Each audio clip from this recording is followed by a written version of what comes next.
Hey folks, welcome back to Vert Der Ferk, the channel where a mid-40s Canadian guy with too many cookbooks tries to make sense of them one recipe at a time. Hello everybody, so this week we've got Rodney Scott's World of Barbecue, so I'm super excited. Are we doing brisket? Nope. Are we doing pulled pork? Also no. We are in fact, however, doing, from random draw, Angie Mo's Cracklin layer cake. Why? Because this is all completely random. So let's take a look at it and see how it goes. Grease 3 cake pans with butter and flour.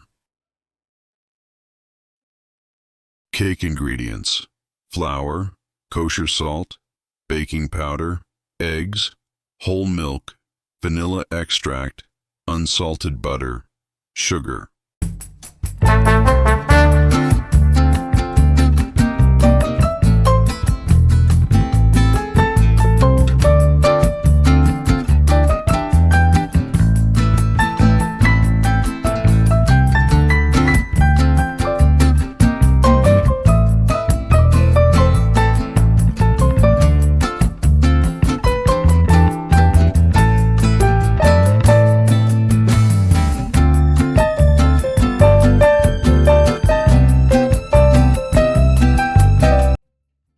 Wilfred Brimley, and I'd like to talk to you for a few minutes about diabetes. Actually, about...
Icing ingredients: semi-sweet chocolate, unsalted butter, kosher salt, vanilla extract, powdered sugar, whole milk.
like to talk to you for a few minutes about diabetes.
Decorate with pork rinds.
All right, so now we're all done, and I gotta say, very kind of basic cake recipe. The pork rinds on the cake were kind of interesting, but honestly, the star of it was that frosting that goes on there. That stuff is crazy good. So yeah, if you like what you saw here today, there'll be a link to order the book yourself. And we'll see you next week. And there's no way that you can know what we're cooking because I don't even know what we're cooking. So tune in and we'll find out.